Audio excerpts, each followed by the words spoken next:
Hey everybody, happy Saturday morning. And we're back with Iron City Paranormal today, part 3. So it's like a trilogy, movie trilogy if you will. I don't need to explain too much about these guys. You know everything about them because they've been here twice already. So let's bring in Derek and Dan. And Dan, how's it going? Not too bad, buddy. Not Going too on? bad. How's things out in the spooky ooky world? Still hard to find. It takes a little bit of effort, but it's going great. It's going great. You've all been busy though. I've been noticing you've had a lot of investigations going lately. We have been, and it's been places that aren't well known for their hauntings. So it's been interesting. It's been. We had the tattoo shop nearby that we investigated twice in the last few months that we just stumbled upon because when I was getting some work done from the guy, he mentioned that he had a spirit or two in his shop. So we did out there twice Well, because of he the originally activity that wanted. they've had. He pulled us in to a show that he has, the Mars Rumble, that's just been blowing up, and he just wanted to kind of add us to his table to the vendors, and it kind of just spiraled. It's like, yeah, we want to check this out now. We want to come back and see what's going on. So we did some digging into the town. There's not a whole lot written down or anything kind of historically speaking. But we did find out actually that the town itself had seemingly covered some things up. So that made for an interesting investigation, and then also called for a second follow-up investigation, both of which were, I would say, quite fruitful. Yeah, and it was one of the best kinds of investigations because it was one that we didn't have to pay for. So it was very nice. It was very nice. People don't realize Yeah, that there's a so many lot of times we these. have to get to the big places, the well-known ones. I mean, that's how they make their money. They have investigators come in, they have tours come in, flashlight tours, whatever, and you have to pay for that. You have to pay for the time spent there. But what we want to do is things like this, the tattoo shop. We actually did a walkthrough just yesterday of another local shop, the Wexford Antiques, and we're going to be going back there in 2 weeks. So it's those kind of local things. I think we're more drawn to that anyway.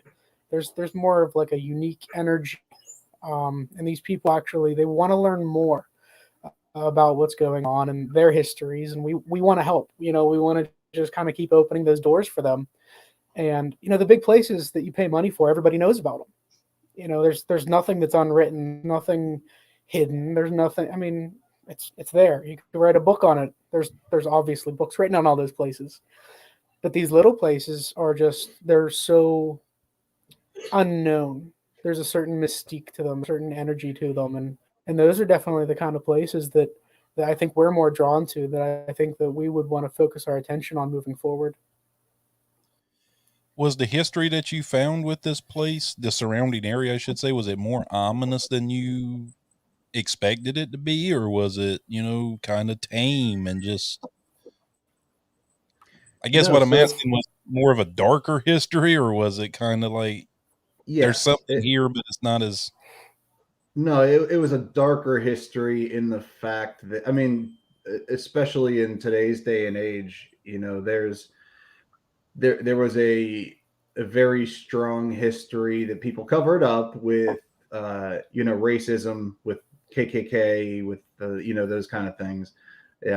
Obviously, the town does not want to be known for that kind of stuff as being its part of its past. So they kind of did a good job not talking about it. They didn't cover it up as much as they just didn't talk about it, right? So yes, so I would consider that ominous and dark for sure. Hey, my pop made it. Hey, pop, what's up? He tunes in every now and then to see Yeah, and see what his boy is talking about. that's even something we can jump into. I mean, even from our first investigation, I know we've pulled things out that we can kind of talk through and go over and show you. Um, we got a lot of.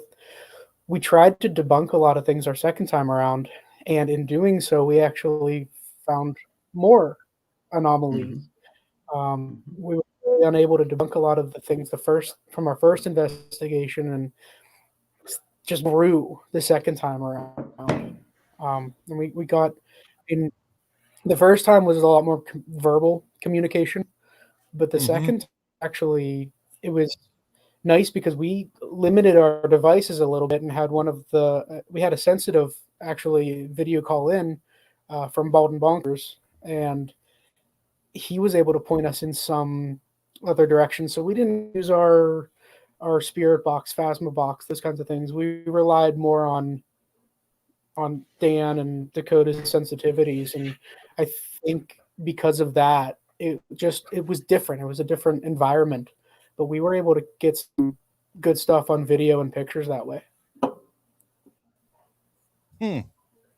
So y'all didn't have Cindy this time around was she there for any of it, like boots on ground? No, not this time around. We had some experience with Dakota from Bald Bunkers. From the first time we were in the shop, we actually live streamed on his podcast from that tattoo shop prior to the investigation. And while we were on the stream with them, there's a whole bunch of shit happening. So they were very interested in, having some hand in the follow-up investigation. So that's why we kind of reached out to him over Cindy. Okay, gotcha. Well, I mean, if y'all got some of that to show, hey, we can throw it up on the screen. Sure. I hear Derek clicking. I'm assuming he's going to drive. I guess you all saw. I don't. I guess Dan, you saw some of the stuff I was sending to Derek about Luke's comic book store. Man, thank God that that app is not legit. I mean, it could be legit. We tend not to use them just because they're on smartphones, and they're called smartphones for a reason, because they're listening and they could possibly be taking what you're doing into account and influence the result that it's giving back at you. So I don't want to say they're completely, useless, but we just tend to not deal with them very much. We started using them when we first got started. We were using those kind of things, and we got some really cool shit on those. Well, it really agitated Luke. I'm pretty sure when you listened to that audio file, you could tell how his demeanor changed quickly. Like he went from happy-go-lucky to very aggressive. I mean, he was super aggressive towards me, and then we had the other John in there. We call him No Text John because you text him and he never texts you back, so that's his nickname. And he was getting aggressive towards him, and it was like, wow, bro. And then what scared me was Luke said he didn't remember getting aggressive, and that was concerning to me. And that's why I reached out to you guys, because I was like, okay, this is not cool. My friend doesn't remember this. Yeah, I mean that's pretty extreme, and app or no app. You're talking about like blackouts like that. You're almost talking more. You're talking more like evil, demonic kind of thing. Yeah, and that's the scary part of it.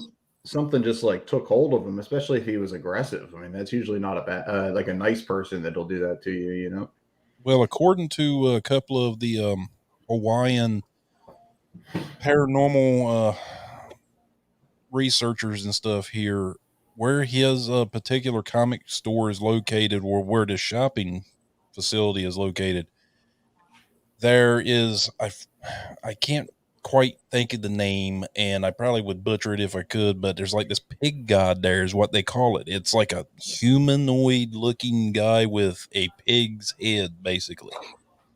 Oh, shit. And then they're equivalent to fairies and or leprechauns, which are called menehune, which are so they're these little small creatures, and if you do not show them respect, they will cause you problems, kind of like the Irish fairies do. It's almost like that. So where supposedly where his shop is according to those guys that have studied this stuff for years, it's a heavy spot for all that stuff. So that's why me and him kind of started doing the whole spirit box thing. But when that thing said bloody and Satan, and then it said my name, and it Well, was like, said your name, yeah, that was the weird part. and I'm like, okay, well, no, fuck you, I'm going home. Did you say your name at any point prior to it saying your name? Did you introduce yourself or say it while you were running the app or anything else? I mean, it's hard for me to say, but I don't think so. But my name gets said in there all the time because I'm always in his shop, and Right. we're always like Luke, John, back and forth. Yeah, but I would hope that those, I mean, who knows how much those apps are listening to you in the background, but usually, like, if you're not saying your name directly and it's not just repeating it back to you, because like I said, that's where if you influence an app and then it says it, then you have to question it. But if you didn't, because Derek and I will go into a room and be like, hey, I'm Dan, this is Derek, we're not here to ghost bust you, we're just here to talk to you, try to get on a personal level with the spirits.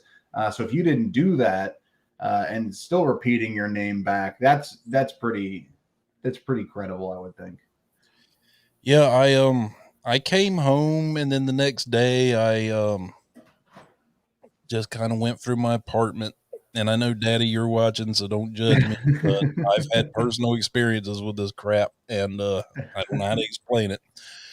But I think it was either you, Derek, or you, Dan, that I told that my weight bench in my little room where I go at to lift weights, I put my K2 meter down on it just out of, not really to do anything, but I just was doing like a sweep through my apartment because that had me so spooked out the night before. And when I set that thing down on my weight bench, it basically maxed out, went back down, maxed out again, and then went back down, and then didn't do it anymore. And I was like, well, I know this weight bench doesn't emit any kind of EMF, so all right, Satan, you here? You getting swole on my bench over here? I appreciate you leaving. That would be the worst thing, a swole Satan.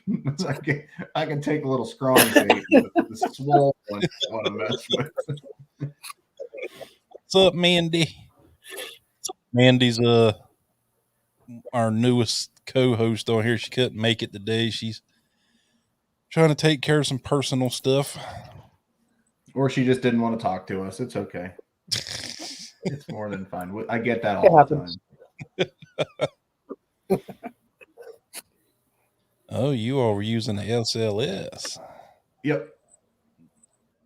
Yeah, so this was, Derek, was this the first one or the second one time we were over at that shop? This was the first one. In this we actually have that pink figure is owner. That's John right. Standing there, and he felt something right next to him. So usually when I'm running these, just to kind of feel it out, I'll say, move your arm. Just stick your arm out so I know which arm, you're which side you're feeling it on. And in this particular moment, he had stuck his arm out and this figure appeared and it started kind of moving with him. Almost like it was kind of reaching out for him. And that was one of the more intriguing moments that first time around. And this was out in their entryway. And there's not a lot there. There's not a lot to this spot. Yeah, so in this shop, the reason that he had brought it up to us and wanted us to investigate, they believe there's multiple spirits there, but the one that they were more concerned with was a tall, dark entity that himself, the other artist that tattoos there, as well as clients of there, have all seen this tall, dark figure that kind of like looms over them and watches when they're in, in the shop. And what came out when Derek was saying with a second investigation, we kind of dug more into it. This dark entity is actually somewhat controlling of the other spirits that are there, to the point where he's like suppressing them, and even when we were working with Dakota, Dakota's like, he could tell immediately that the vibe in the shop was much quieter than it was the first time we were there. And he hit it right on the head, because they told us, the last few days had been quiet from the perspective of, nothing moving, nothing, making any noise while they've been in the shop. But Dakota, when he mentioned that, he said that there's somebody that is holding the other spirits back. They want to talk to us, but they can't for some reason, and those pictures that Derek is showing, this tall entity is not afraid to show himself on these SLS cameras. So in this picture he's got up here, well, Dan,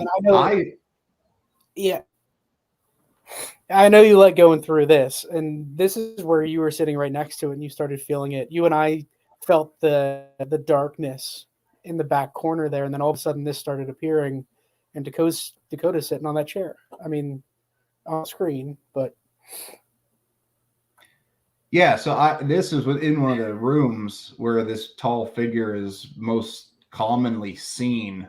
There are several mirrors on the wall in this room, which I don't like mirrors. I think that it's just asking for trouble having a ton of mirrors. But we can get into that later, right? Yeah, because it reflects so much from heat to anything. I'm pretty sure it can mess with the SLS camera big time. Well, they definitely can, from a technology standpoint, mess with the equipment. But then from a spiritual perspective, there are strong beliefs that mirrors are portals as well. So I personally, I don't like the way I look, so I don't like to stand in front of mirrors, and I don't like what could come through them after me, So we always have to watch both sides of those. What do you do, Dan, when you stand in front of a mirror and go, oh, a monster? Oh, wait, it's just me. Yeah, no, my wife hates it, but we have to keep sheets over all of the mirrors in our house so that when I pass them, I don't scare myself. It's usually the way it goes. No, most of the time when I walk by him, I'm just like, God, you're a fat ass. And then I go grab a cookie and then get sit down. I go grab a cookie to feel better. I do the same thing. I do the same thing.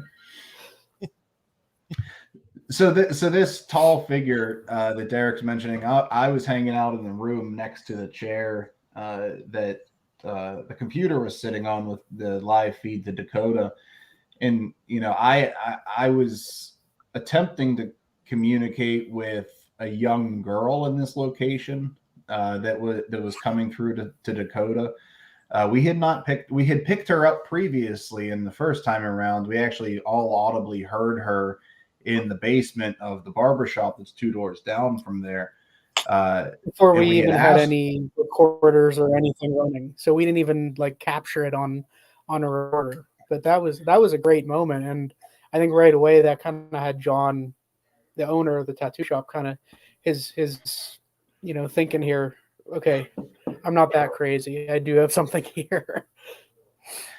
Yeah, but we had asked that young girl from the basement to come with us back to the tattoo shop because we were going to continue our investigation, and we believe that's what brought her back. Either whether she was there or not to begin with, she did follow us over there the first time, and she was still in that space for the second time. And I was trying to communicate with her because, to be honest with you, I don't want to talk to the big dark black thing in the corner.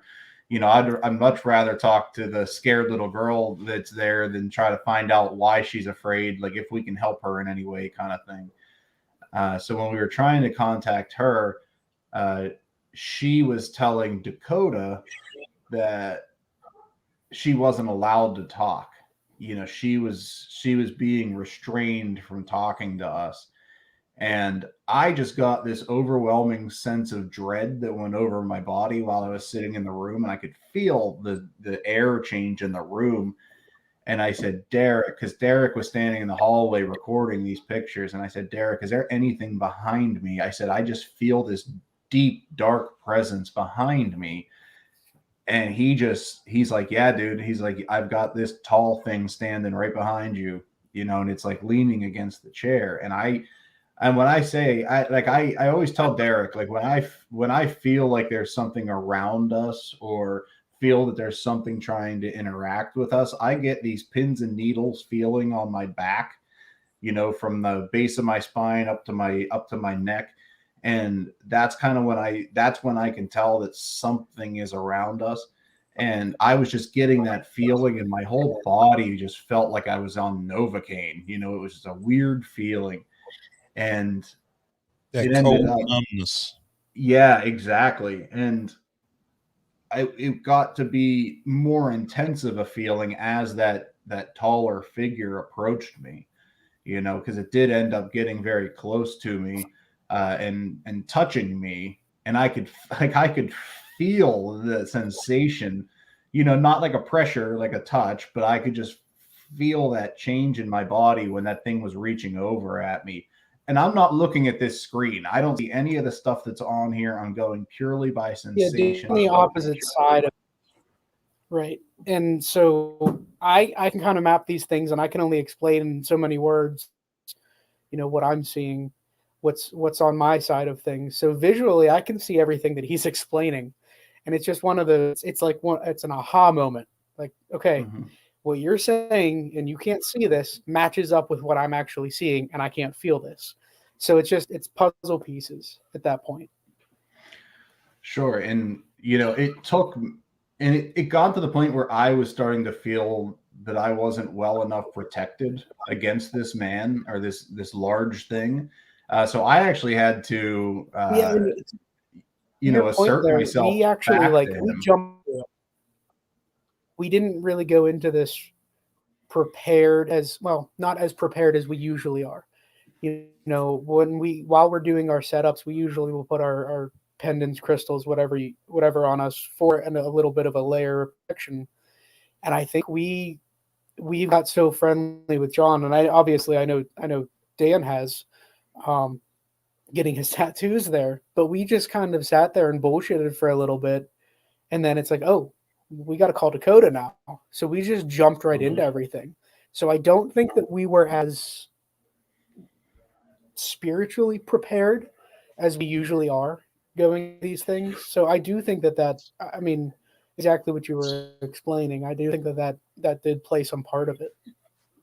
Here's my question for both of you. And if Mhm. you've already explained it, I apologize because I think we've talked about this tattoo parlor in the past, I believe, right? This was one that you had done before. Yeah, I think we had mentioned it before. Yeah. Um, what was this place prior to? Was it an orphanage? Was it just this house with this evil old man in it, or just something to that effect? Because obviously it wasn't always a tattoo parlor. Correct. So the town of Mars is very, very small. There's like a single, let's quote unquote business district. It's got a couple of drugstores, the barber shop, there's a barber shop two doors down from the tattoo shop, owned by the same individual. And then there's just a couple odds and ends kind of places. So it's a very small little area. But prior to this is one of the original buildings in that area that this shop is now in. So it kind of went through. There was never an orphanage or anything. It was to our knowledge just kind of a general use building. It was maybe like a general store or something at one point. There's apartments above the tattoo shop, that there had been reported deaths from overdose and different things in the apartment right above the tattoo shop. So it's just a general use building. There really wasn't anything special to it other than just having the experiences there and asking us to come in. There really wasn't anything, too shady in its past, to be perfectly honest with you. Because that's a good question. I mean, most of the places we do, they have that selling point of orphanage, insane asylum. Shouldn't say insane Yeah, asylum, there's always mental usually some kind hospital. of tragic past to these things. Yeah, But there's with these, I mean, even if you look at the construction with these, you go to the basement and it looks like they all used connected. Almost like, you had one owner of a block of storefronts and they would own a bar, they would own a hotel, they would own, like a barbershop. They would own all these things on this strip. And over time, it kind of broke down. But there's really, and I think this kind of goes back to the history of the town and the things that they've tried to erase and cover up. A lot of that actually was lost to history. So it's really hard to say. It really is what they used to be legitimately used for. Yeah, I mean, when you look at history, especially 1800s, I don't know, maybe post Civil War, children were being used as for manual labor and not in the best environments. I mean, there's so many stories of them working in factories like steel mills and stuff, and just 10, 11, 12, 13-year-old kids just dying on a daily basis. Mhm. And yeah, I mean, you can only imagine how many lives would have been lost, just during constructions of this, and the time periods that a lot of these things were built and even rebuilt. And there's just no telling. There's just no written records like there are now.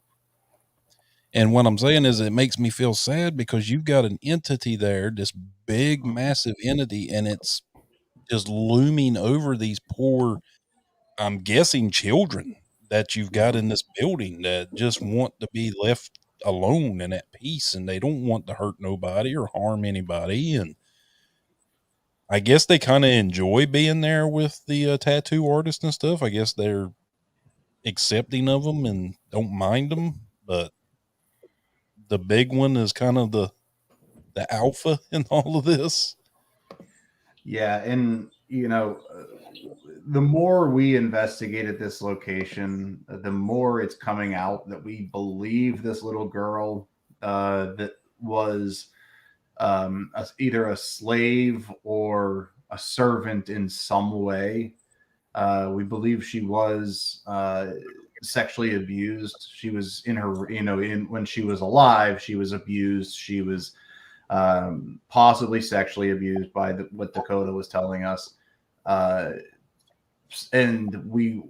I want to say that this larger, darker entity was possibly somebody that oppressed her while she was alive, and continued that on in the afterlife, which is even worse, right? I mean, it's just a terrible thing to think about, and that's why when we had a chance to go back, and we'd like to go back for a third time to dig deeper on this, because I think it warrants it. That's Derek's just throwing everything up on the screen. So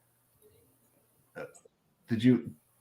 Yeah. So did you want to talk about this one, Derek? Kind of set it up before you play it. Well, you were leading into it, so I was just kind of letting it go. I mean, if you wanted to kind of talk about this scenario here, Yeah, you got but something just this is, I walking mean, back this and is forth by one you, of those huh? moments where it's like the little girl. Yeah, so this is over in the barbershop basement. Again, it's all connected to each other. I just wanted to go over and spend some time in this corner of the basement by myself without Derek, just to try to, connect to the spirits on a level that, became a little bit more personal. So I went over and I was crouching down, so that giant amorphous blob is my fat butt. And then like I'm in the corner of the basement and I'm holding a cell phone that has a stream to Dakota on the phone. And he is telling me on the phone, again, I'm not aware of Derek filming this. I'm looking away from him at this time.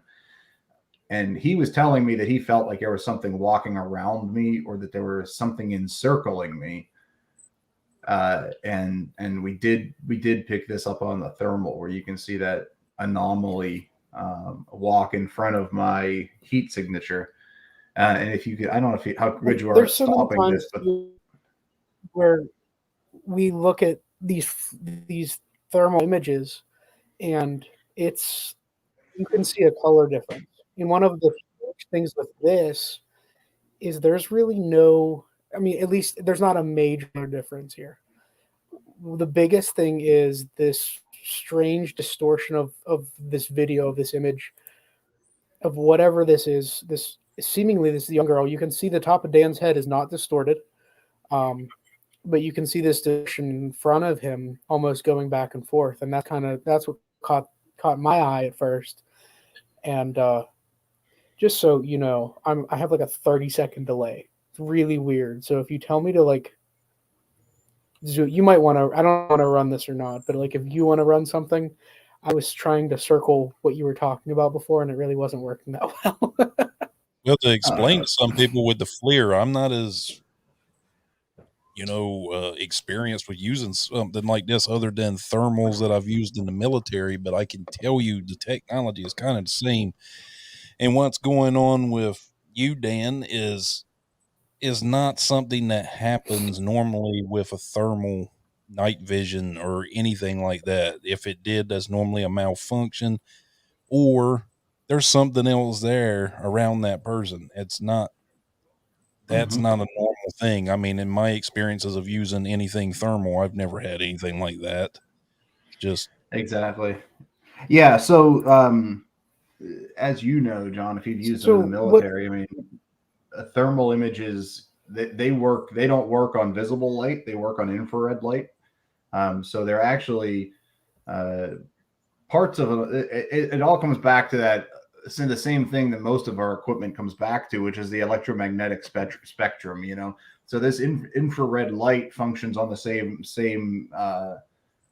same spectrum as electromagnetic forces do, and that camera picks that up. It's filming heat. It's not filming what I'm doing. I'm kind of skimming through some of our other FLIR photos, some of the other thermal images, just so you can. I mean, I snap like crazy. I take a ton of pictures, and in these images, most of them, there's really nothing abnormal, and you can kind of see the lighter color, like the white. White is going to be the hottest reading you get. Reds, oranges, yellows are typically people. That's normally how these read. And as I'm flipping through some of these, you can just kind of see the differences. Like you can see that's the picture of Dan there, and behind him, it's a bunch of just different layers of colder spots. But that's not to say that we're actually picking something paranormal up at those moments. It's picking up objects, really, is what that is. I think that might have actually been the toilet behind Dan. Not to say we were in the bathroom, but Dan's brain is super hot. I'm telling you what, I put a lot of effort into these investigations, and it's just so active. It's off the scale. And people, I mean, the little bit I know about paranormal, when you're doing anything that's with these thermal cameras, you always want to pay attention to that little thing in the center, which is your temperature. So if you pick up an anomaly, it's normally going to drop the temperature around you, correct? Or sometimes it can increase the temperature. Is it either or is it normally cold?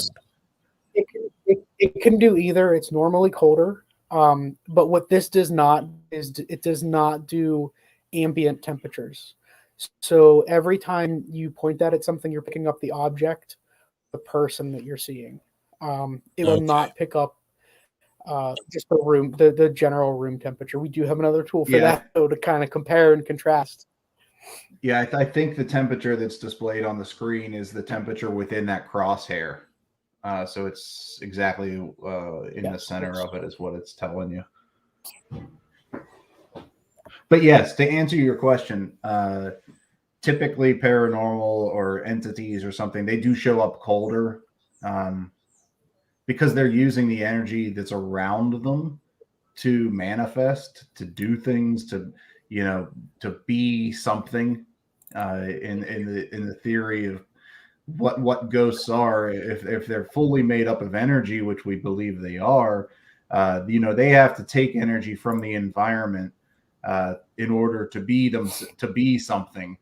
So that's why they typically turn up colder than the surrounding areas. So I know that we've touched on this before. We've shown all of these thermals before, but just to kind of give you an example, I like this one just because it shows the clear doorway. It shows you can see the different temperatures in the room. You can see the different temperature reading on the back wall. And whenever this thing, and I know Dan loves this video, but when it pokes its head out, I used it in one of the ads I used this in one of the ads for promoting you guys being on the show. I love this video. I love this video not only because it's cool as shit, but because of the reaction that Derek had real time to what was happening. I love when Derek freezes, because Derek is the kind of guy that does not like when he's afraid of things. So he'll like puff up his chest. No, that's not true. I think you just don't like when you show people that you're afraid. So he'll like puff up his chest, and I'll be like, "There's a 20-foot demon in this room over here." He's like, "I'm gonna go check it out. I'm gonna go be the first one over there," And it's great to have that, because I am scared shitless. I'm not going in the room with a 20-foot demon. So Derek ain't afraid of shit. And then yeah. So when Derek actually has a legitimate from the heart reaction to something that is terrifying him to the point where he loses that, like, I don't want to say Zach Baggins approach, because that's like the deepest burn I could have on Derek, saying that.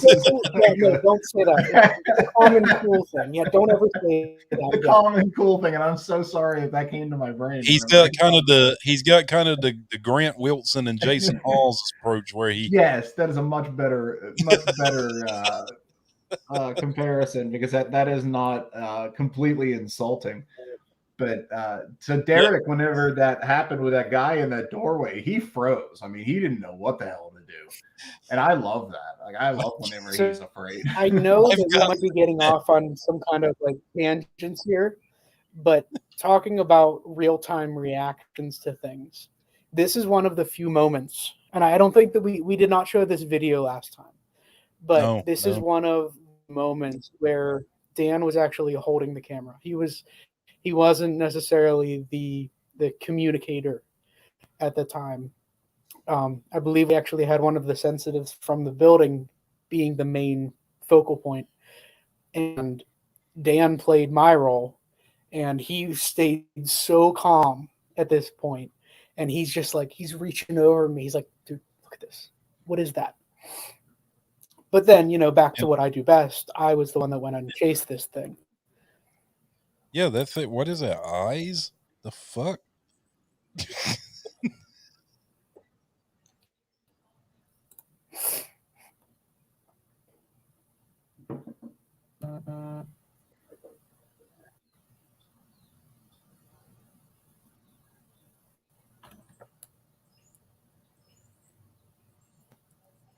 No, your all's internet's like this is mine. not loading for me.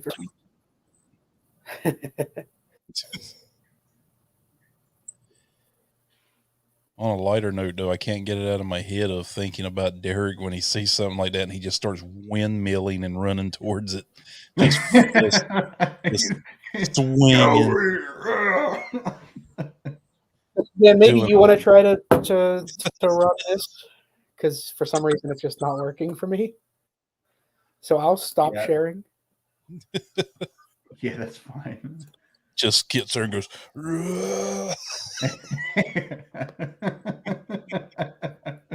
He's just feeding off of the energy, and he's like, What's that show like Dragon Ball Z? Like, come on, hey. rips off his shirt, goes to Super Saiyan, and just takes off, and you're like, what the fuck? What just happened? Where are we? Well, at that point, you would know what would happen. God, I'm not gonna be able to get that out of my head next time we do an investigation. That's all I'm gonna think about is Derek getting like roid rage from the ghosts running in. What's that video with the World of Warcraft? Leroy Jenkins. Leroy Jenkins. That's what Derek does when we investigate. Hey, you got to break the ice sometimes so you ain't so nervous. Absolutely. Okay, what am I getting here, Derek? Am I pulling up the If you go the no, it's the eyes. The eyes. Stuff in the... That's right. It's the eyes. My apologies. These pretty eyes. Yeah, I would say these are pretty eyes. I don't know. Like not somebody Mothman or some shit over there in the corner. God, we never actually figured out what the hell this thing was, which is concerning because it's still there. We thought it was the kids that we were talking to up in that attic.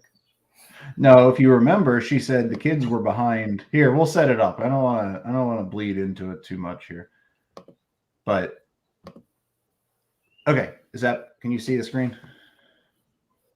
Yep, let me bring it up now. There we go. Okay, awesome. So this is years ago. Derek looks like a little baby. He has hair on his head. It was before it decided to jump ship and find somewhere else to live. Sweet do. Seriously. So but we're sitting in this circle. It was myself, Derek, another individual that was with us, Gabe, and then Viva from Hidden Marietta, and she's a sensitive. And she said that she felt the kids that are known to hang out in this attic were hiding behind the guy that was with us, Gabe. They were, kind of chilling behind him, kind of peeking into what we were doing, but also a little afraid of us. And there was a room behind me, and she said, Dan, there's a man standing in that room behind you. She's like, he's not like interacting with me. She's like, he's just kind of watching us. And then she said, and there's something in this corner behind me, but I have no idea what it is. She's like, I can't figure out what is in this corner behind me. So I'm like, okay. So I just take the camera and panned over to the left. And that's when we got these eyes. So I'm going to go ahead and play this now that you know what's going on. It's around the 4-minute mark. Is Eliza up here with us? That you see it pretty well.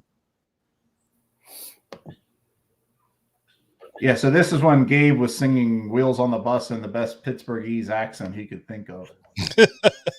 It makes me embarrassed to be from Pittsburgh. Because the wheels on the bus are not round. In Pittsburgh, they're rand.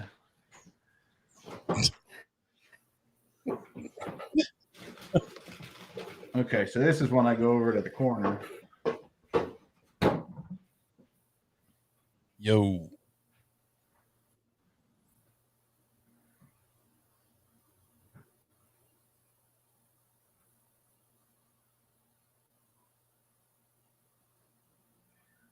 Dude, that thing winking and shit.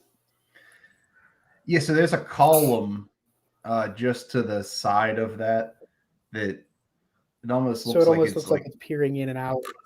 Right, it's like ducking in and out from behind that, but there's something watching us from over there. But you couldn't see the shine just looking over there without the camera. No, not at all. It was like cat's eyes almost when you got a camera shining on it. They shine, but when you're yeah, I think this is about the moment that Dan points it out, and you can see Viva turn around, look. Gabe was looking, I was looking, and we're not seeing anything. We're not reacting to anything being there. because Dan's really the only one that can see it through the camera itself. Yeah, because this is all IR, so this is, not something we can see.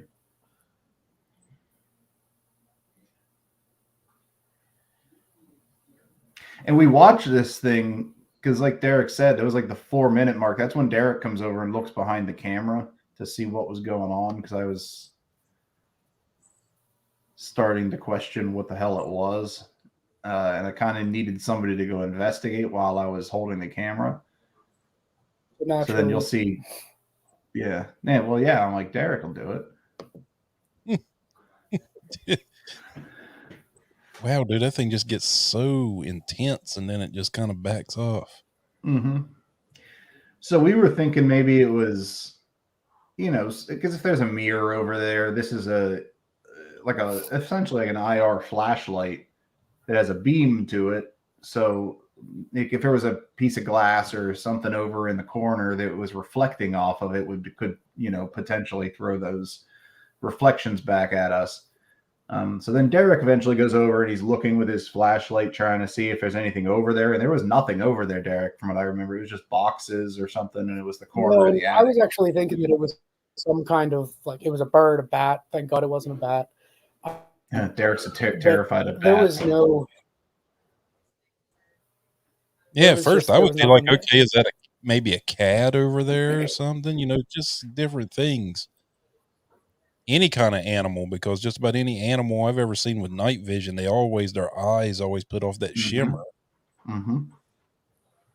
And I don't know how far to fast forward at this point, but it's after I go over there and I look around and seemingly scare it off that it doesn't actually show up again.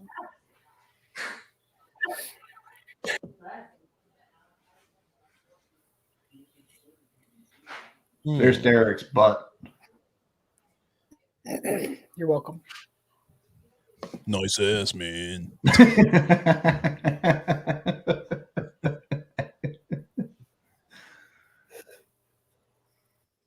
Can that be our next intro video? Them Calvin Klein jeans you got on. It's not a Calvin Klein ass. It might be Calvin Klein jeans. It's more of a Bugle Boy ass.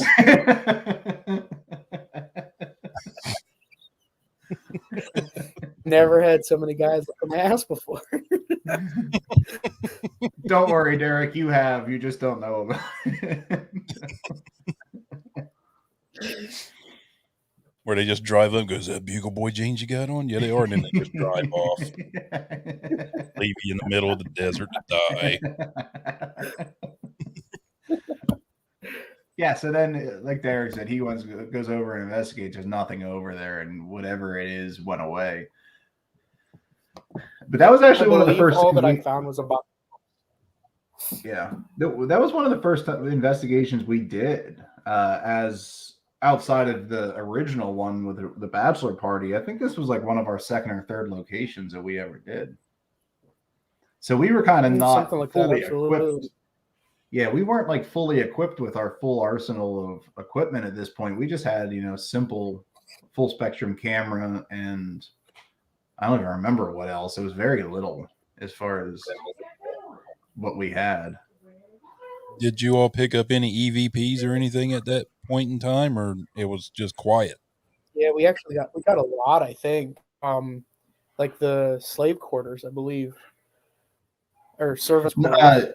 We got EVP at the location, but I don't believe we got any EVPs at this moment that we were capturing the eyes. I do not believe we picked up anything.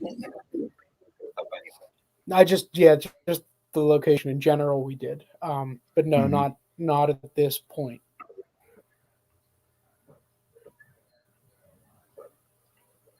You'll have to excuse my yawn, and I take allergy medication, and it side effect for some stupid reason makes me yawn uncontrollably, and it looks super rude, so I apologize. It's okay. We know we're boring. Oh, so you're saying you're bored? No, I'm not bored. There, you're boring him, Derek. How dare you?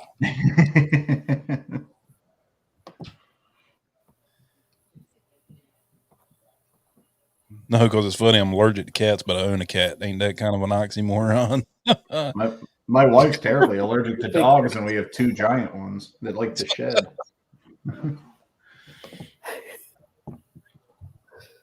Sitting there sneezing, they're like, "You really need to get rid of that cat." I can't. I love her.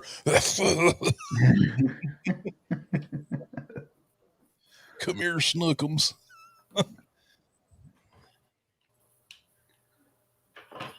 So Anchorage. Yeah, so those are the Anchorage. This is the still shot of the Anchorage from that video. Dude, that gives me like Mothman vibes so much.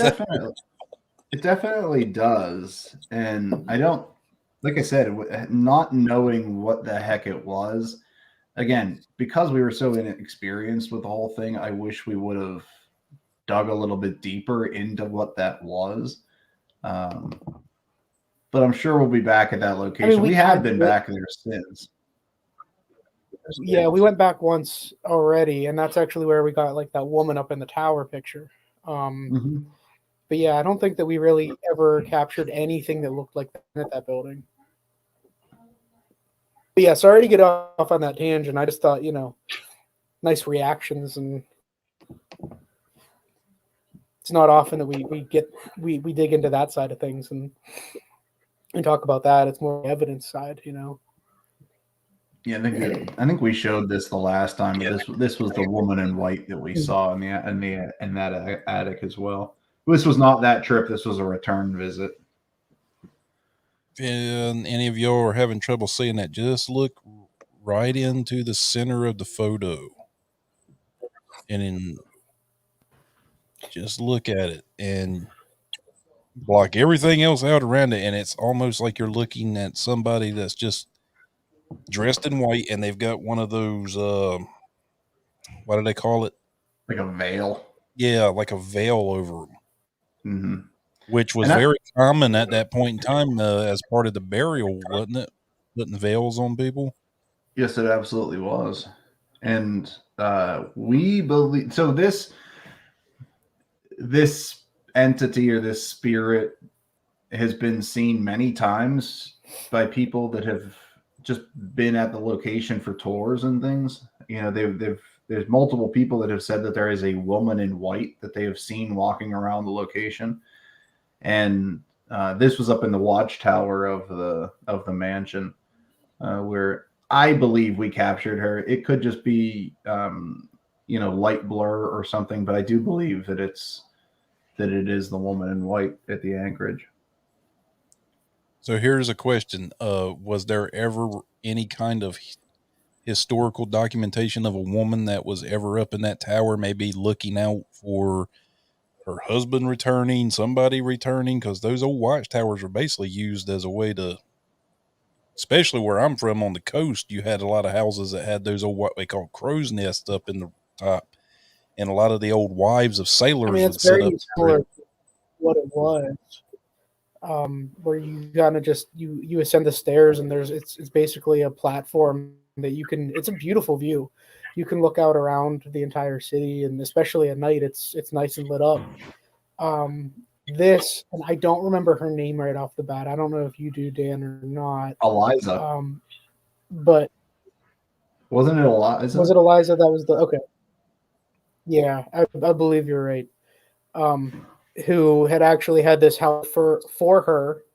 Her husband built it for her, and the construction delayed so long that she didn't live very long inside the mansion.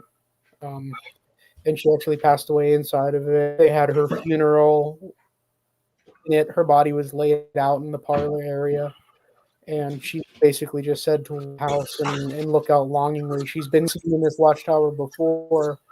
During our first visit, we had absolutely nothing happen. The second time around, Dan's sister actually came with us, and maybe just the female presence with us helped. We had, if you recall, K2 and REM pod activity kind of just go crazy up there. Actual communication, and I don't recall, but it was a lot of those kind of devices that would light up just to let us know somebody else was with us. And what I typically do, if if I have my camera or phone or whatever, I'll just, kind of snap away. I'll just take pictures. And that's exactly what happened here. And it's one of those things I don't really get a chance to look at until we're in review. So it's not even like, hey, we knew we took this at the time. It was an after the fact.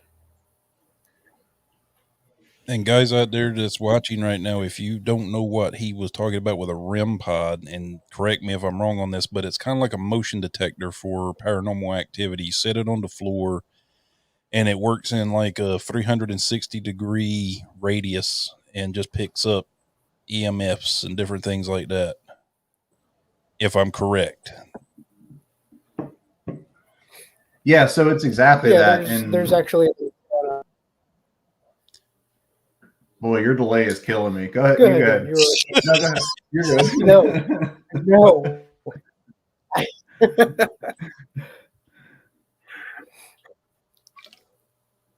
Well, Morgan had a question Okay. for you. Oh, he says, do you take pics with full spectrum camera? We do. That was actually what the that video with the eyes, that was on a full spectrum camera. So we do use them quite a bit, because we can't use regular camcorders when we do this, because with most of the equipment that we use, working through signals with light, so it'll alert us like a K2 meter, John, which you're familiar with. It has the multiple colored lights on it that say when it's sensing a difference. We have, again, the REM pod that you had talked about, which is it kind of sets up it when you turn it on, it calibrates to background EMF, and then any change in the EMF surrounding it, like you said, in a 360-degree pattern. If there's a change in that EMF, if there's somebody that gets close to it, like if a person walks up to it, we influence the EMF just by getting up next to it. And a spirit in the spirit world can also influence the EMF around it. If it senses a difference in what it calibrated to as a baseline, then it says, hey, it just lights up with lights and it makes some noise, and just, it's a way of alerting that something is different around it. And it's one of the tools that we use. But infrared spectrum cameras are primarily what we use with infrared lights. And that's what everybody uses when they ghost hunt, on TV and things. That's how they can show, an up close, in your face look at somebody with the camera, and they're not being blinded by the light because it's completely infrared. It's not something that you can see. So yes, we do a lot of work with infrared cameras, and some of our best stuff's come from those.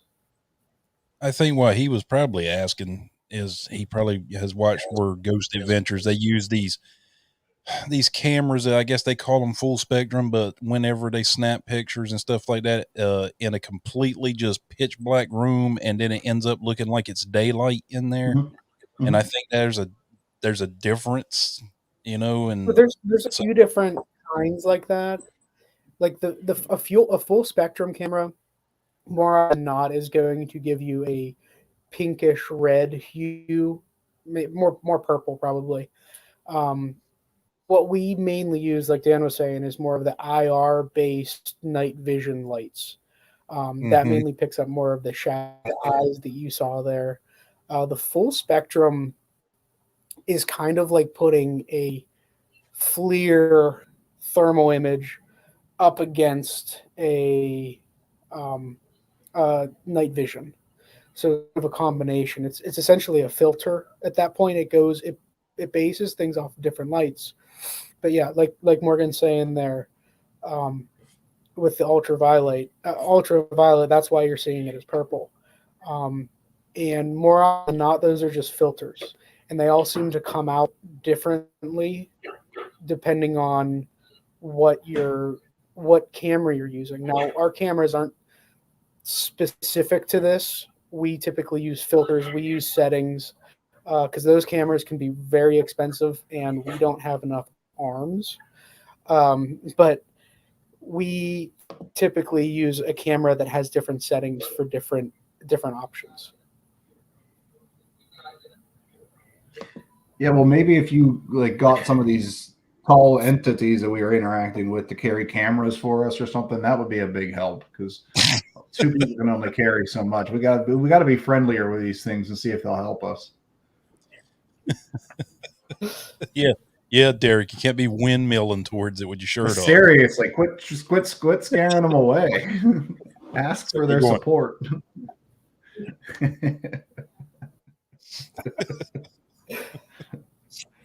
It's going, Kame.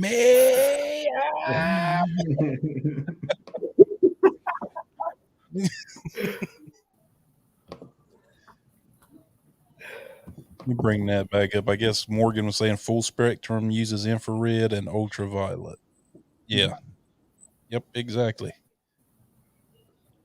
Yeah, I just have a K2 meter and a digital recorder.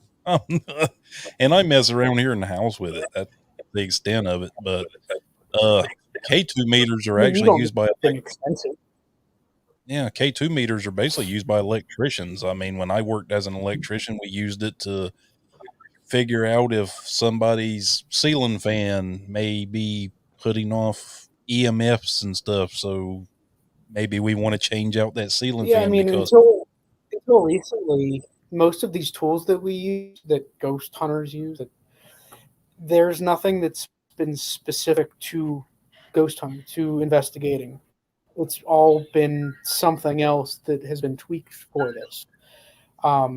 I mean, recently with the blow up and acceptance of this kind of a field of study, a lot of places have taken advantage of that. I mean, we tell people all the time. We actually just went through it buying our new K2 meters, but you toss the word ghost in front of it, or you put a logo, and you can easily double these things in price. And that was never the intent for any of these things. These things were items, like you said, like working in the electrical field, and that you were able to kind of double down and use kind of based on a different method. Yeah, no. When I was an electrician's apprentice, we used to use EMF meters and K2 meters, especially in fuse boxes, just to see if it was, because people don't realize electromagnetic fields in large doses can be harmful to people. It can influence hallucinations. It can cause sleep problems, all kinds of different health issues. So, migraine, headaches, different things, because we as human beings, we emit a type of EMF field ourselves because our body, especially our nervous system, our brain works off of electrical charge. So when something comes in that counterbalances that, it causes us health issues. That's why they tell you not to be on your phone all the time or have AirPods in your ears 24/7 because it's emitting an electromagnetic field and in some cases low doses of radiation. I mean, and it can, I mean, like Luke's shop. I went in there one day and we were just messing around with my K2 meter and I went over to his cash register and it just was like emitting huge EMF. And I was like, holy crap, bro. Yes, absolutely. In fact, that's what we did last night when we went to the this local antique shop that invited us to come do an investigation. We did a sweep of the place without any other equipment, just a K2 meter, and we did run a voice recorder just for the funsies of it. But we were kind of just looking around to see where there were, especially with old buildings, like old wiring or something in the walls that could be throwing off, like you're saying, that EMF. So that when we go in there and actually do the investigation in 2 weeks, we wouldn't know if it was something interacting with us or if it was just a wire or something. So we kind of do that where we'll do a sweep of the area first, make note of where we start picking these jumps up in the K2 meter so that we don't sit in front of that wall outlet or something like that when we're doing a call and response kind of questioning session. So absolutely. Yeah, and you had a few interesting moments of the K2 going off that we were able to debunk one, maybe two of them, based on the walls, based on the electrical. But one of the more intriguing moments was when Dan strummed a guitar.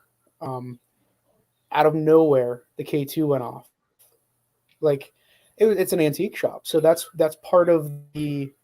I mean, that's gonna be part of the investigation, is trying to pinpoint some of these items, if anything might have an attachment to it. And it happened twice, and then we couldn't get it to happen again. So that was the more intriguing moments, I think, just during our walkthrough. Just trying to hold this equipment out there and see what's going on. Mm-hmm. Well, Morgan Yeah. also wants to know if you've hunted in an asylum or a hospital. If you've all actually done any investigations in either or of those. We have done both, actually, and gotten the first place we ever did was Hillview Manor here in Newcastle, Pennsylvania. That was, I guess, kind of a combination almost between an asylum and a hospital. That was started out as a poorhouse. Then it became, a place where people would dump their mentally handicapped family members that they didn't want to take care of anymore.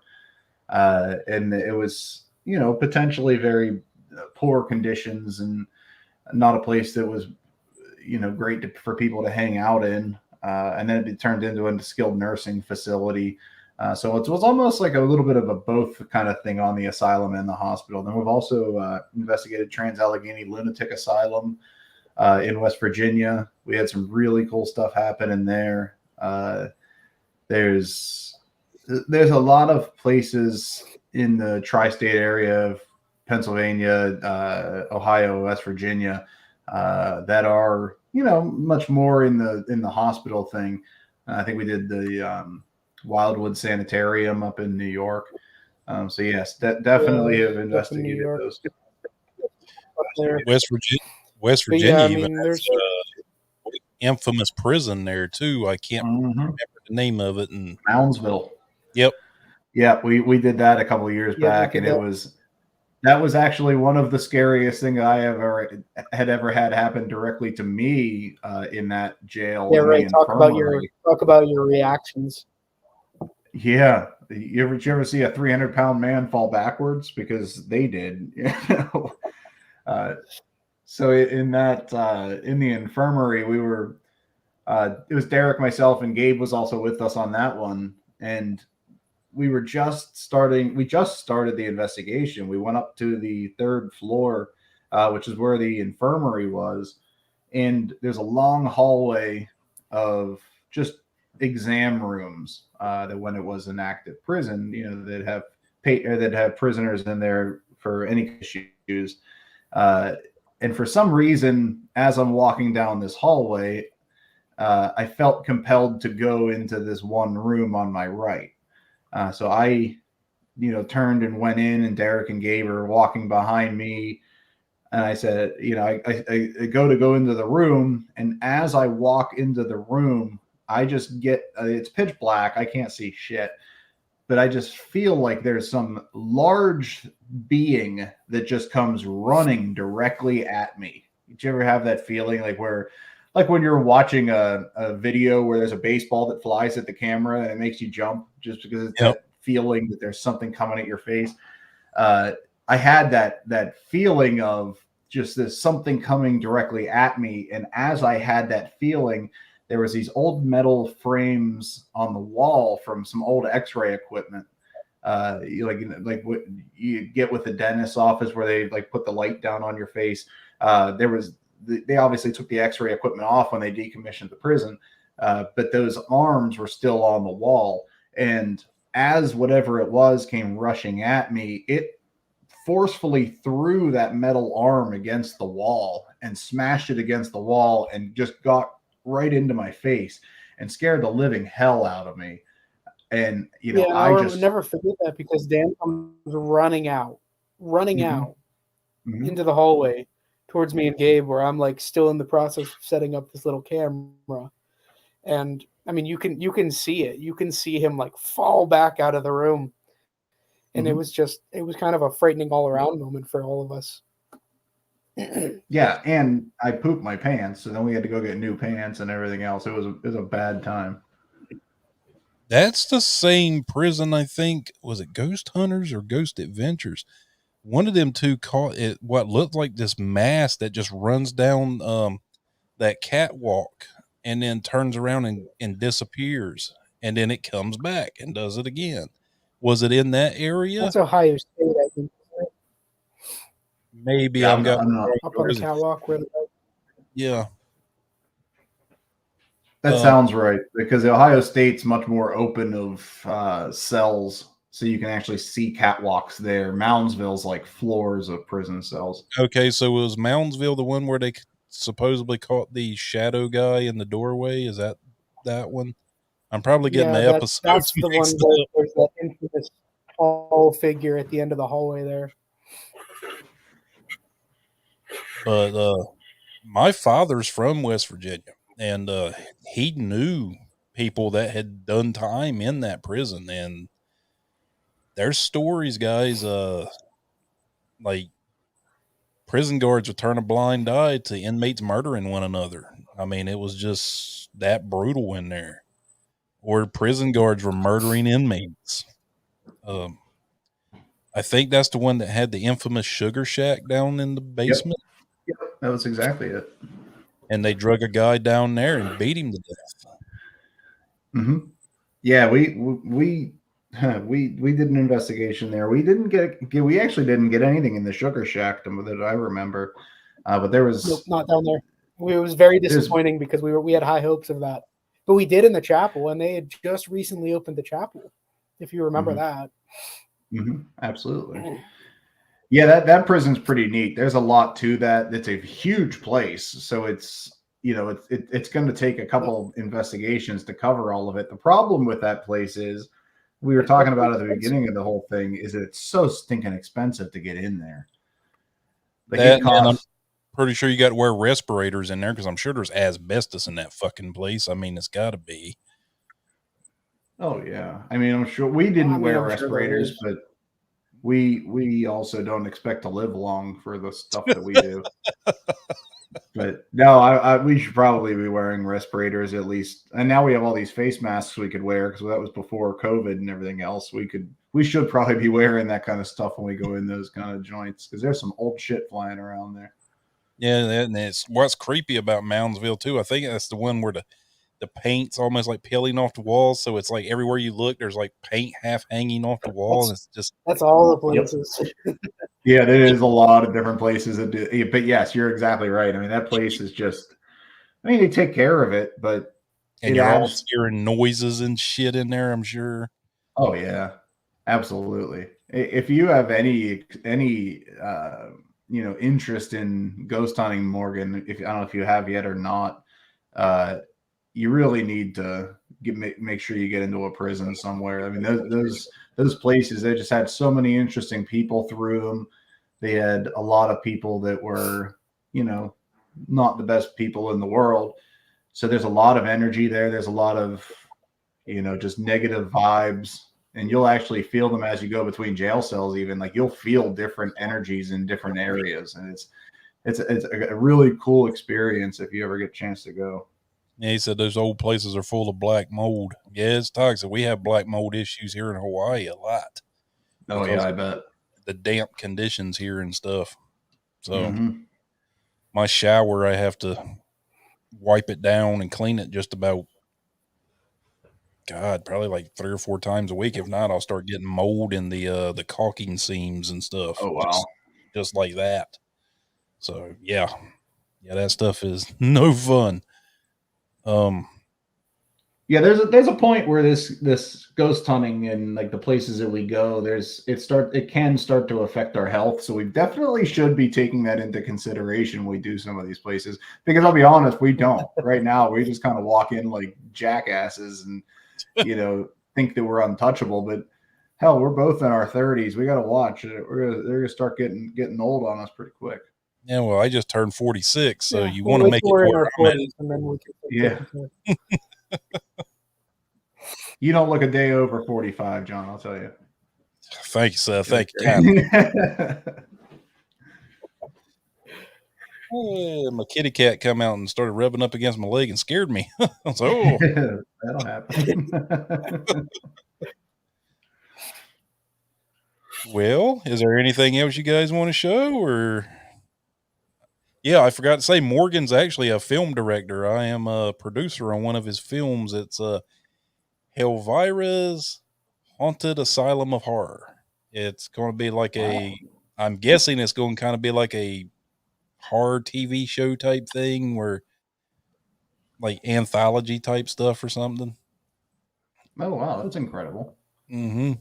Yeah, that's really neat. Yeah, you definitely need to, if you have an opportunity to film in a haunted location. I'm sure that would be a lot of fun, because spirits like when we get the when they have the opportunity to interact with you quite a bit, at least.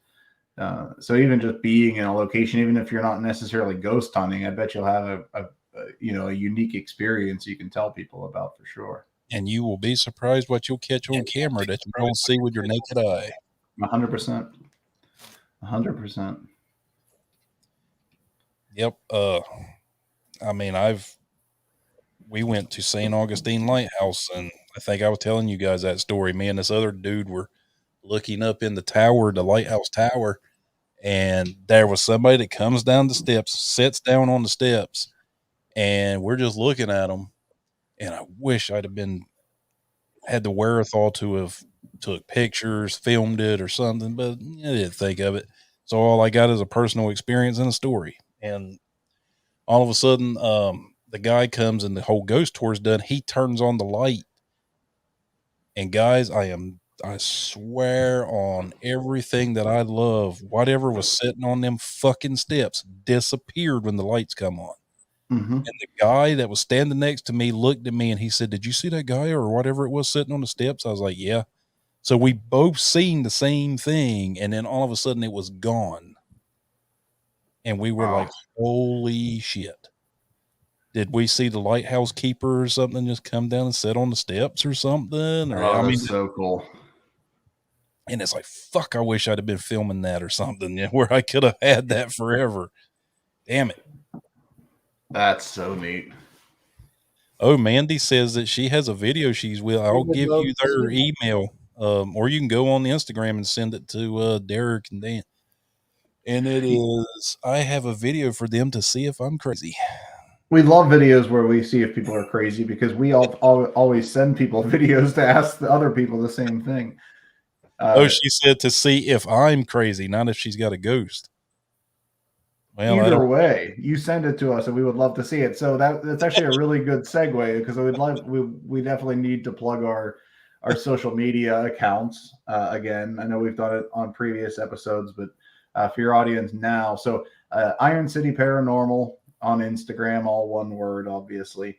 That is pretty much what Derek, I'm not going to lie, Derek does all the legwork as far as evidence review, typing up the history of places. He sends packets out to the locations that we've investigated after the fact to tell them what we've caught, kind of give them something that they can use for marketing and different things on their end. So we do. Instagram is where Derek, as he's going through things, he will post evidence, asking for other people's opinions. I like to harken back to the stories about, people getting an extra set of eyes on things. One of our better pictures that we've caught actually came from people helping us review our pictures, and them saying, go back, check this one out. So, it's kind of more of a community-based, kind of sense where, read about the history and then follow up with the investigation and let us know your thoughts, because we don't hear anything. I mean, like Dan said, it takes hours upon hours to review some of this stuff. And, I'll send him things and he'll send it back like, no, you're crazy. Or listen again, and it's nice to have an outside set of eyes, set of ears, someone completely removed from the two of us that it does help out. So, we do ask for that. Mm-hmm. And I know I send you stuff all the time, just crazy crap on Instagram all the time. Oh, we love it. We love to see that stuff. We I think love I, it. think I sent you one last night. I don't know, maybe I did, of this guy doing a deep fake of Vladimir Putin Yeah. on OnlyFans. He goes, "We I love that. need to reach next goal because need parachutes because soldiers drop like rock from sky. If we reach this goal, I will show Modoc." And then it says, "What is Modoc? Modoc is my asshole."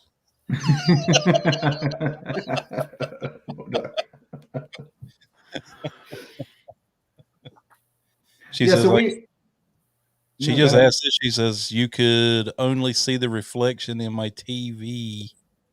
No, she goes, "No, it's something." And you could only see the reflection in the TV at her old house.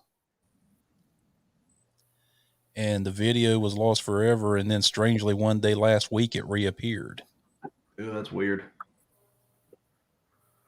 You got to wonder about those things when things go missing. I know every time something goes missing in our house, my wife automatically says that we have a ghost that I brought home with me. I think it's just that we're too stupid to remember where we left things, but could be a ghost. But yeah, no, that's very intriguing. Would love to see whatever you have. So if you could send it to us on Instagram, or I think we have. Yeah, because Or I have yeah, yours. you can I email have your us too. social That's fine media. too. If you look at the bottom of the live stream, I have their social media scrolling across that says follow Iron City Paranormal at Iron City Paranormal on Instagram. You're hooking us up there. I didn't even notice that ticker tape down there. I Mm-hmm. like that. Yeah, no, send it to us there. If it's a large file, I don't know. I've never tried to send videos on Instagram. If it's a large file, we also have an email address. It's ironcityparanormal at gmail.com. So we'll see that as well. Um, we have I think it's info at ironcityparanormal.com as well. That links off Yeah, our that could be website. accessed off of our website. Yep. Mm-hmm. Or if you guys want to, just send it to me and I'll forward it to Derek and Dan. No worries. Oh, you can do that too. You can do that too. Yeah, so we have that antique shop coming up in 2 weeks. That'll be a unique experience because we're actually, and that's what we were talking about last night while we were there. It'll be a unique experience in the fact that it'll be a mix of the location being extremely old. This antique shop was previously like the original general store for the town of Wexford. So Wexford, Pennsylvania, just about 20 minutes north of Pittsburgh. And they turned it into an antique shop in the 60s. And so the location is very, has a history to it. But then as they bring objects in from curators and different things, it'll be unique to see if it's the things in the shop or a combination of both that are bringing the energies into the space. So it'll be pretty neat. I know last night when we This were is the one there, that we had we're a taking Cindy to us to as well. yes. Hopefully, she can kind of guide us, whether it's the building, maybe an item, whatever the case may be. Mm-hmm. Yeah, that's where people with her abilities come in clutch because we can only do so much. Like our equipment only goes so far. My feelings only go so far. Somebody that's really in tune with those things can hopefully give us a little bit more direction on where it's coming from, who it is, those kind of things.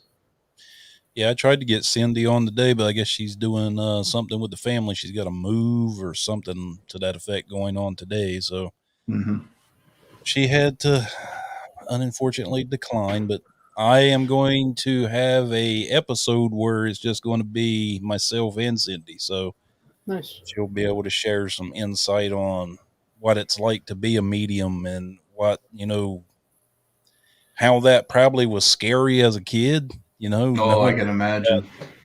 dead people trying to talk to you. Imagine, I mean, I know there's that movie, The Sixth Sense, but that being looked at as a work of fiction, you clearly got people out there that are sensitive to this stuff and things try to talk to them. And I'm pretty sure that's really weird, especially you're sitting in class, like say you're in school and all of a sudden you got old old man Bob or somebody showing You're up. the only one that can hear it it or see it or whatever, and that doesn't help anything.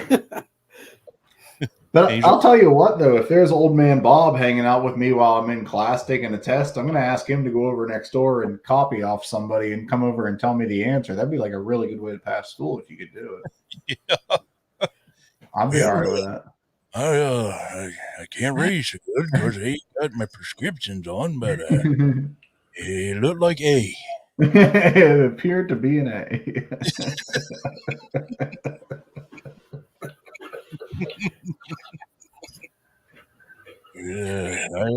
I'll go back over there and I'll try again. So then after the antique shop, we have an investigation of a bed and breakfast. We're actually going to spend the whole weekend in Gettysburg, so that'll be a fun one as well.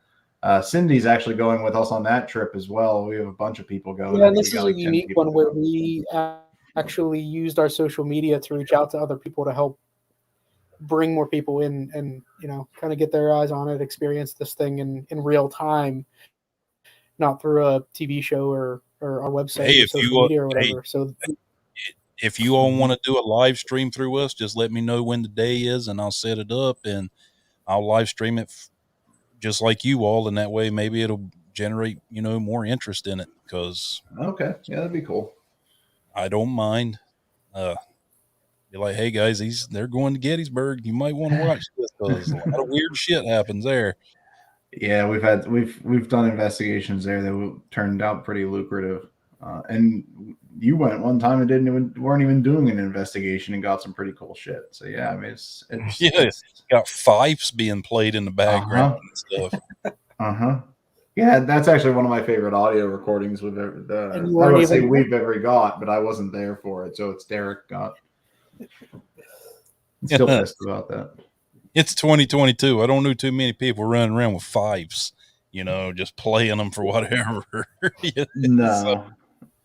And it's so clear, dude. That's like if they say class A, what's that? Class S, like superior. That shit is so clear.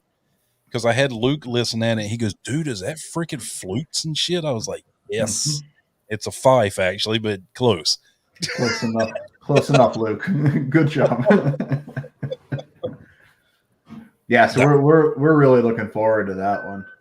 It's a bed and breakfast out there, but we're not actually we're not able to say the name of the location because they do not want to be known for being a haunted location, which, to be perfectly honest with you, I don't personally understand because that shit sells really well. If you tell us that, a place is haunted, that's the first place we want to go. But we're not allowed to say the name of the bed and breakfast, but it is not one that's well known. It's not like the Farnsworth House or anything out there. So it'll be pretty cool to see what we get. I'm hoping, fingers crossed, we get something that wants to talk to us while we're there. Yeah, we'll spend another night on somewhere else. I mean, that's still to be determined. The Stanley Hotel makes millions off of the fact that they are the hotel that Stephen King stayed at and based the Shining off of. He said that the twin girl scene was some shit that he actually seen inside the Stanley Hotel. Mm-hmm. And you look at their rates, man, it's like off the chain just to stay at that joint. Oh yeah, it's insane. Even just to take a tour of that place is nuts. So yeah, spooky ooky sales. I don't know why you would not want people to know that. I mean, you go to Savannah, Georgia, and every restaurant there advertises it like it's part of the menu, for God's sake. It's like, here, we'll give you some chili cheese fries and this old ghost over here that's been hanging out here for 200 years. Absolutely. I mean, why? We don't understand it, but that's fine. It's the prerogative of the owner, but it'll definitely be interesting because, like I said, it's not one of those places that everybody has stories of and everything else. I'm sure there are people that have had their own personal experiences there, but it's not going to be anything that can skew our kind of our beliefs on what we're finding and different things. So I'm looking forward to that. Makes me wonder, are they just superstitious? Maybe just to the point of if we don't admit to it, then it'll just go away, kind of. Because I've heard of I people don't like think that. that's it. I think this is one of those, like, it's been passed down to the families, and they don't want to send anybody the wrong information. They don't want them thinking differently. I think they want people to realize and that they're staying at a place that's well kept, that there's historic value to, that they're very well taken care of. And I just don't think that they want to. It's hard to say because it would pull in more business. I mean, hands down, 100% it would pull in more business. But at the same time, they want to keep more of the historic stamp on it rather than the haunted. So, like Dan said, it's the owner's prerogative. It's completely their. She's allowing us in there to set everything No, we're up, to very have all these appreciative people of come around. that. So, absolutely. So it's really it's up to them what they end up doing with the data in the end of the day anyway. Yeah, that's true. I would just be trying to market that, be marketing my ass off Yeah. that I got something I mean, in my damn Jackie's house. taking me back to that restaurant that we did that they literally put a big ass ghost logo on their sign after we were there and sent them everything. So it works. And then you got something Yeah, well, to back I don't it know up. how well it worked though, because they actually closed recently, so I don't know how well it worked. They're blaming the ghost. You weren't showing up enough. You made my Well, and that could be it too. Now that you said that, that might be part of it as well. If you say this place is haunted, and then people want to come there to see it, and then nothing happens, then the Google reviews come out. This place isn't haunted. There's nothing here. This is a crock of shit. That could be it too. So in Savannah, Georgia, there's an infamous restaurant there called the Moon River Brewing Company. Very good restaurant. If you ever make it Savannah, food there's excellent. They brew their own beer in-house at the restaurant, all that.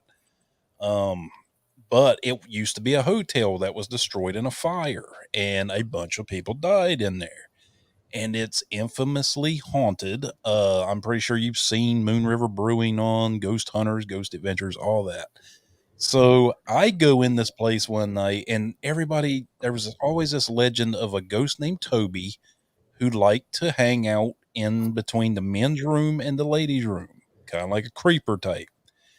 And I go into the restroom and I just sit there like some weirdo and wait for everybody to walk out of there. And then I'm talking to nothing. Thank God nobody walked in there and seen me. They probably think I was a lunatic. I'm sitting there, all right, Toby, I'm here. Show yourself. Rah, rah, rah, rah. Nothing. And then finally I'm like, this restaurant's bullshit. And I just walked out and went back to my table because I was disappointed.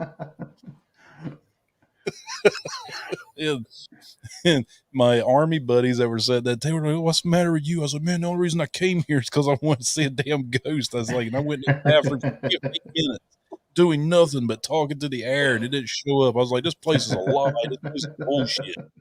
I don't even want to eat here no more. I want my money back. Was the food at least good? Yeah. But I'm sitting there with a scowl on my face going, okay. I didn't see any ghosts. You're not getting a tip, Flo.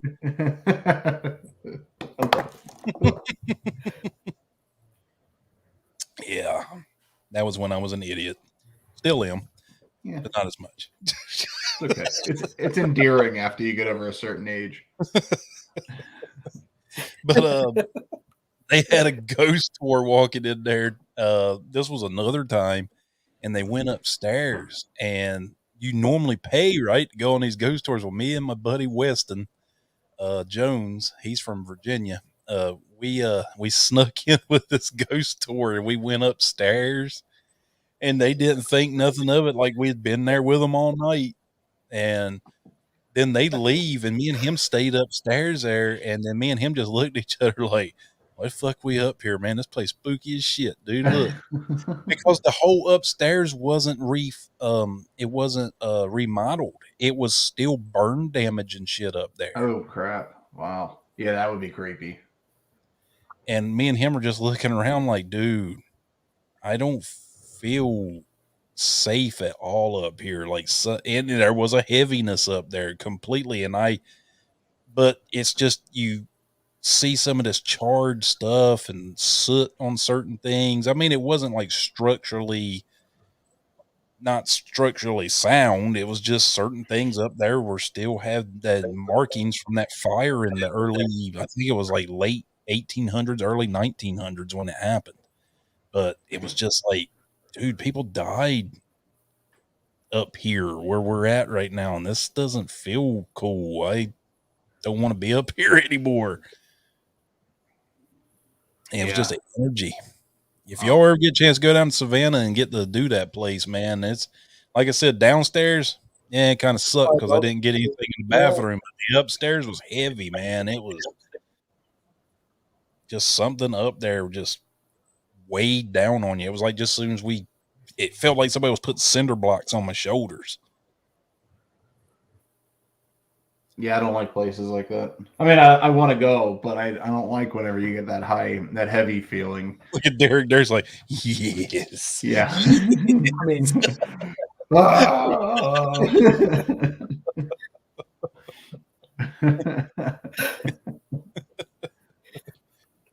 show yourself, Toby. Come on. Yeah, I was a little upset. Yeah, we're hoping that one day we get to get down to the south. There's some really neat locations down there with historical value, with Civil War, with slavery and everything down there. There's plantations we would love to investigate. Right now it's just a little bit difficult with kids and the money and everything else. But yeah, Louisiana's Magnolia, the Magnolia Plantation, different ones like that. And New Orleans, just look at, I mean, when you walk down the street in New Orleans, they actually advertise apartments that are for rent that aren't haunted. They actually have, little things hanging off of them that says it's not haunted because it's a selling point. Well, New Orleans is very accepting of the fact that paranormal existence, voodoo, and different things. I mean, you walk down the streets there, and there's voodoo people, tarot card readers, mystics, everything you could think of that's of the occult is in New Orleans, Louisiana. It definitely is. I loved it. I love it down there. I've been there one time, but I would love to go back. We need to get Derek down there. Okay, Mandy says she sent you this stuff. Awesome, Mandy. Thank you very much. We'll have to keep a lookout for it. Did you get it already? Yeah. Did you get it, Derek? Okay. He goes, yeah. Yeah. That delay is brutal. I know. No, I get evidence, and all of a sudden my attention goes right to that. Yeah. It's like, fuck you guys, I got this. Yeah, and we have to look at this thing. Welcome to my life, everybody. This is the way this works. It's like having a. That's why you're the talent. It's like having a work husband that doesn't pay any attention to you, and then you kind of like, damn. Now I see what my wife goes through. It seriously is. It's unbelievable. I feel so bad for his wife. Are you paying attention to me? Huh? I don't know what you're talking about, Dan. You get all the attention. It's like, are you paying attention to me? And you're like, huh? Oh, that's fine, honey. That wasn't even what I was talking about. Been there. I've been there. Got the t-shirt. Yeah, been there. Got the t-shirt. Not going back. I love it. Probably the reason why I'm single. Reason 1, 2, and 3 of the long list, right? Mm-hmm. Chicken. So, honey, how was work today? Chicken will be fine, honey. What? What about chicken? Oh, I thought you were asking about dinner. Yeah, but we appreciate you having us back on. We enjoy this. No problem, brother. Like I said, anytime y'all want, the floor is yours. Awesome. Yeah, after the next few investigations, hopefully we have some more stuff we can share with you. And, and even if you want to just have us on, if you have anybody that's, just wants to talk paranormal, I mean, it doesn't even necessarily have to be our investigations. We love just, talking about this stuff. Yep, and guys, if any of you out there that watch this episode, if you got something spooky going on in your house and you don't know how to explain it, go to Derek Dan, send them whatever you got, let them look at it. Now, if you live in like Europe or anywhere outside of probably the Pennsylvania area, it's probably a little bit of a chore for them to probably get to you. But I'm pretty sure you all have a network of people that you can put them We in contact do. with. Yeah, no, for sure. Ohio, West Virginia, Pennsylvania. As long as it's like, I mean, that's fairly close to Pittsburgh. We try to keep it under about 3 hours worth of a drive, just because we have kids, we have jobs, you know what I mean. So we have to limit our travel to the weekend. But if it's something that we can get to, like I said, about 3 hours from Pittsburgh, we would love to help anybody out that we can. And Yeah, I mean, like you said, even if we do have just kind of a list of other groups that we have come in contact with, and we can always give recommendations and things like that. Yeah, for sure. all right, Mandy, you have a great one. Hopefully they don't Mandy, thank you. Hopefully they don't find no chupacabras in your photos. I hope we do. Screw him. I hope we do find a chupacabra in your photos. Well, guys, it's always a pleasure to have you on. John, thank you so much. Really appreciate it. Super sweet shirt you're wearing there, Derek. I appreciate it. Repping. Other side. Yeah. There it is. You do like I do. It's like when I'm looking on the camera, it's like, oh! Like grab where I'm sitting there going, damn it, I can't get it in the center. I'm left, right challenged. But it's always an honor to have you guys on. Anytime you want to come back, just let me know. Floor is yours. To me, you've kind of become part of our podcast in a sense. Oh, well, thank you. We like that. We appreciate it. Yeah, thank you. It's like, and now the Paranormal Report with Iron City Paranormal. I rip your all's hat at work, and people will stop and ask me, and they'll be like, Iron City Paranormal. I was like, yeah, it's my friends that are ghost hunters. Mm-hmm. Are they here? I'm like, well, they're in Pennsylvania. But if they would like to sponsor a trip there, we will come investigate in Hawaii any day of the week. And we got plenty of ghost stories here. So I bet.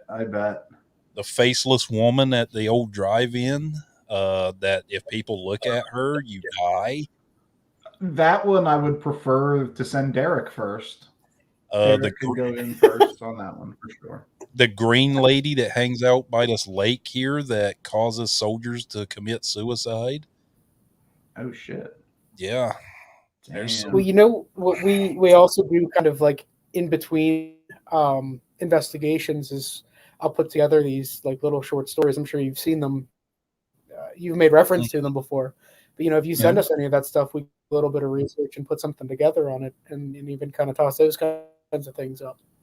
I need to put you all in contact with Mr. Lopaka. He is our paranormal guru here on the island and knows all these legends about the demon dog that Japanese families, if they're like warring with one another, they will send that Japanese demon dog or whatever this dog's called, and it will haunt this family that they got problems with and cause it all kinds of financial ruin, all kinds of other issues, this, that, and the other. I mean, yeah. That's concerning. That's neat. Yeah, well, yeah, please do send us his contact. But on the flip side of it, that would be awesome to connect with someone like that knows all I'll put things. you all in contact with Mr. Lopaka. I think you all would like him. Now, he's very dry as far as like his personality. So when you're talking to him, you'll be like, God, this guy doesn't like me at all. No, it's not that. He's very, I don't know. Doesn't have much of an emotional state about himself, because the whole time I'm talking to him, I'm like, does he not like me or something? And then when we started talking on social media, he was like, oh, well, he's fine. Maybe he's just that way. He's just got resting bitch face or something. I don't know.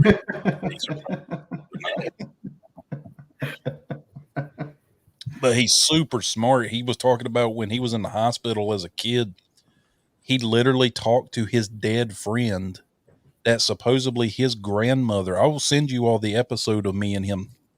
And Yeah, please his do. his dead friend tried to get him to go outside to play.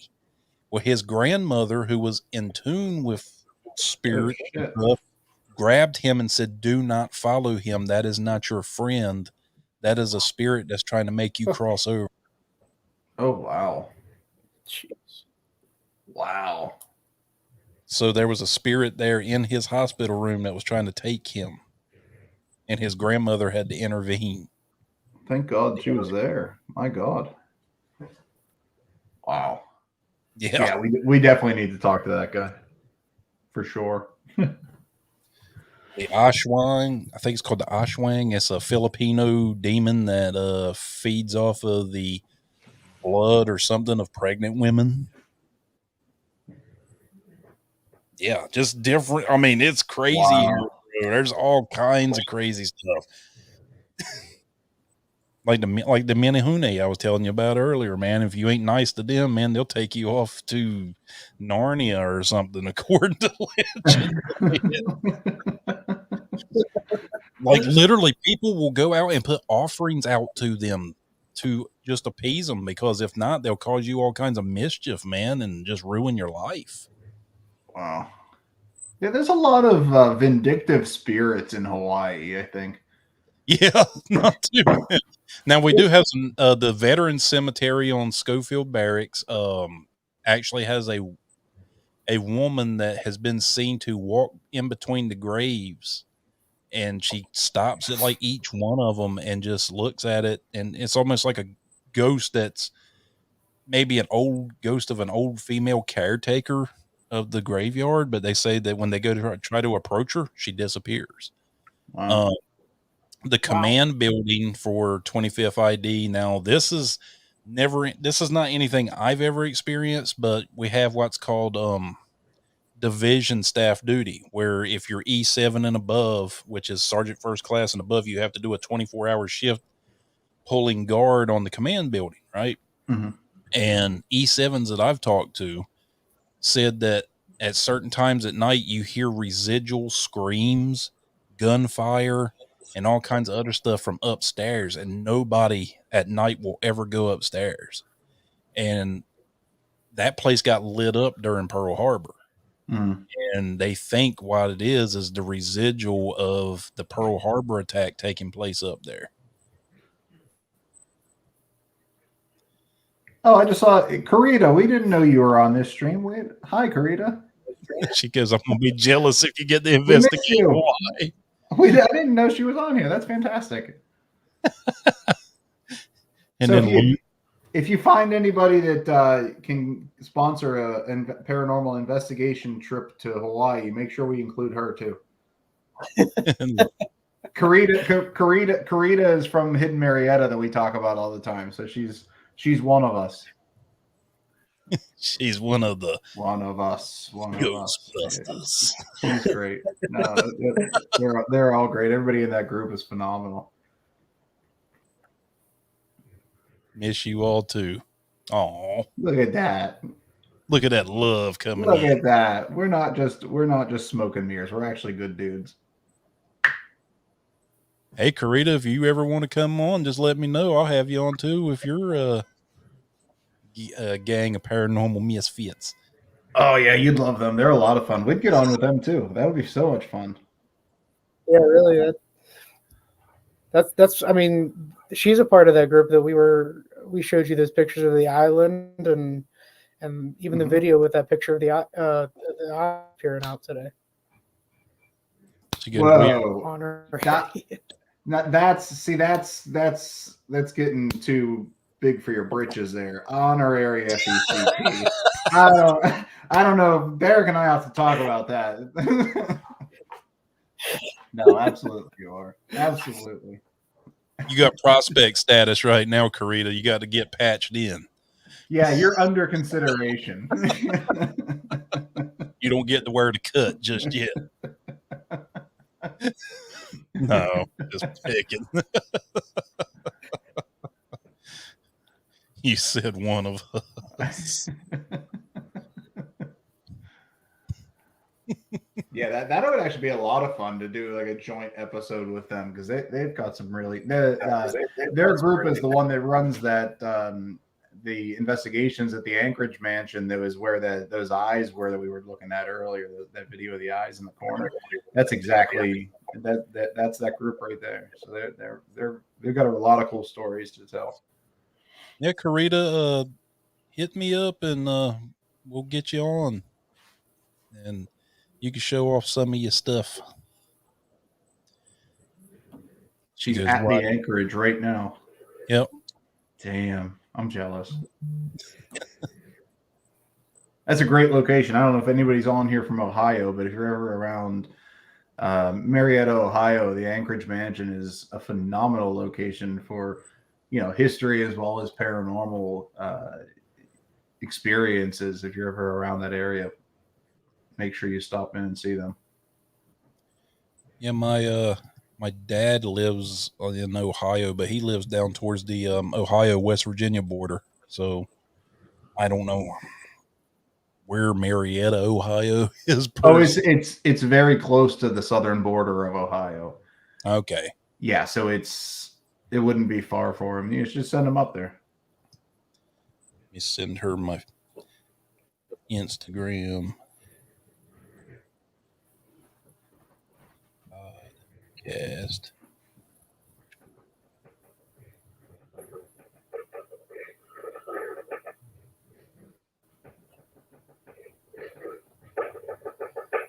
There. I got the one finger type. I'm not. I was watching you do that. I'm like, geez, how long is it going to take him to type this?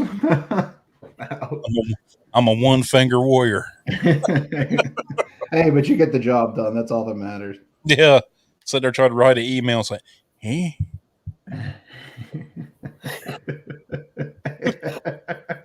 Sorry. I would never hold a typing job. Never will I ever be anybody's secretary.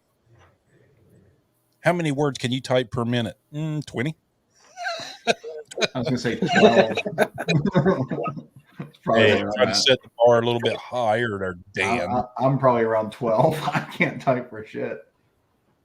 I had typing class in high school, but for some reason I never paid much attention. I was too busy skipping school, and yeah. It's not a very good student. Kids, stay in school. Don't be like Uncle John. Where when he gets his high school transcript to go to college, they laugh. They turn it over to see if there's something they should be that they're missing on the back. They're like, where is it? Holy shit! It lets you retire. Yeah, North Carolina education system doesn't have very high standards. I know what 2 + 2 is. Hey, you have the right brothers. I mean, they can't be that stupid of an area. No. But the Wright brothers were from Ohio, sir. Well, they were from Ohio, but it wasn't Kitty Hawk, North Carolina, where they did their testing, wasn't it? Yeah, I'm just picking, man. There's a bunch of smart people come out of North Carolina. I'm just not one of them. Bye, Karita. Bye. Thanks for stopping by. Come again. Well, fellas, I will let you go and do your normal Saturday things. I know you got a baby to go tend to, and Derek, I guess whatever Derek does.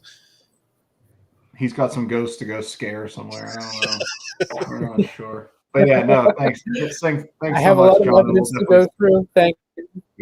Yeah, he does have a lot of work to do, I'm sure. So Yeah, thanks so much. Yes, sir. Yeah, thank you for having us again. Anytime you all want to come on, floor is yours. Sure. And thank you. Hopefully you find something, but nothing too evil in the Mandy photos. But guys, like I said, it's always a pleasure. Yeah. Or a ashwang. But guys, it's always a pleasure having you on. Doors always open. Thanks, John. Yeah, so maybe we can get a part 4. Yeah, like I said, ought to just get you guys your own show or something like paranormal. Paranormal Hour. Yeah. Iron City. It sounds badass. I'm all for it. Use my word. I did. I stole that from Derek. Derek says badass a lot. The super total badass ghost investigators. It's all one word, guys. Yeah. No underscores either. Just all one word. The super badass ghost hunter hour. Then it just booms onto the screen and just says badass. You already got I'm a actually plan all lined up for to it. do the video. Yeah, I'm all for it. Then you go in between evidence and it shows like, I don't know, different badass things like explosions or tigers and shit. Like a tiger says badass. Michael Bay investigations. Yeah. And y'all got to get the dude bro voice down. Today we were investigating up at Anchorage. We saw a ghost.